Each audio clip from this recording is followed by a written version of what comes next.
القدس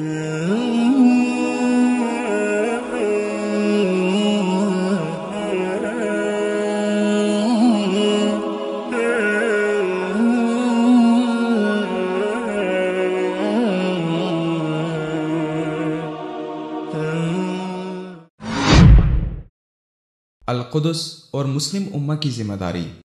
امریکی صدر ڈونلڈ ٹرمپ کی طرف سے القدس کو اسرائیل کا دارالحکومت قرار دیے جانے اور امریکی سفارتخانہ تل ابیب سے القدس منتقل کرنے پر پوری امت مسلمہ میں غم و غصے کی لہر دوڑ گئی ہے۔ پوری دنیا میں احتجاج جاری ہے اور امریکی فیصلے کی مذمت کی جا رہی ہے۔ فلسطینی علماء کے سپریم کونسل نے اس فیصلے کی شدید مذمت کرتے ہوئے کہا ہے کہ امریکی صدر کا فیصلہ ارض مقدس فلسطین پر صہیونی ریاست کے ناجائز قبضے کا نقطۂ آغاز ثابت ہوگا۔ مرکز اطلاعات فلسطین کے مطابق فلسطین کے سپریم علماء کونسل نے جاری کردہ اپنے ایک اعلامیے میں کہا ہے کہ امریکی صدر کے متعصبانہ اور پاگل پن پر مبنی فیصلے سے نہ تو دنیا ختم ہو سکتی ہے اور نہ ہی اس سے صہیونیوں کے ناجائز قبضے کو محفوظ کیا جا سکتا ہے، بلکہ یہ فیصلہ صہیونیوں اور ان کے آل و اولاد کے انجام کا نقطۂ آغاز ثابت ہوگا۔ علماء کے سپریم کونسل نے اپنے بیان میں امت مسلمہ سے اپیل کرتے ہوئے کہا ہے کہ وہ امریکہ کے سیاہ فیصلے کے خلاف علم بغاوت بلند کرتے ہوئے مشکل کی اس گھڑی میں اہلیان فلسطین کے شانہ بشانہ کھڑے ہوں۔ بیان میں علماء نے مزید کہا ہے کہ القدس کے بارے میں امریکی صدر کا فیصلہ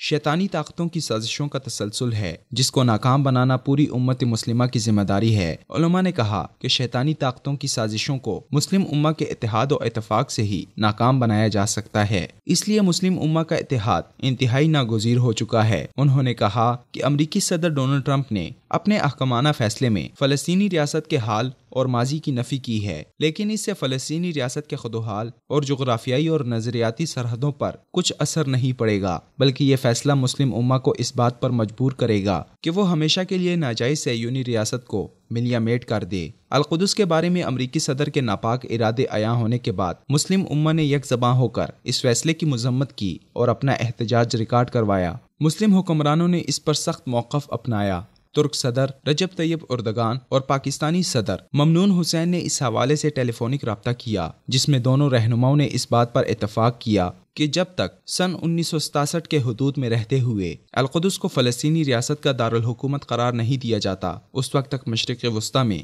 امن قائم نہیں ہو سکتا۔ بیت المقدس مسلمانوں کا قبلہ اول ہے، جس کی آزادی کے لیے مسلمانوں کو اپنی تمام تر کوششیں بروئے لا کر تن من کی بازی بھی اگر لگانی پڑ جائے تو دریغ نہیں کرنا چاہیے۔ موجودہ صورتحال میں حکومت پاکستان کی بھی ذمہ داری بنتی ہے کہ وہ عالمی فورم پر فلسطینی مسلمانوں کے شانہ بشانہ کھڑا ہو تاکہ مملکت خداداد اپنے قیام کے مقاصد میں سے ایک مقصد کو پورا کر کے فلسطینی مسلمانوں کی اشکشوئی کر سکے۔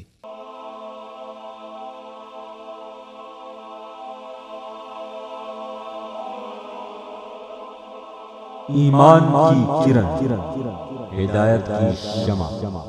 وصال اردو۔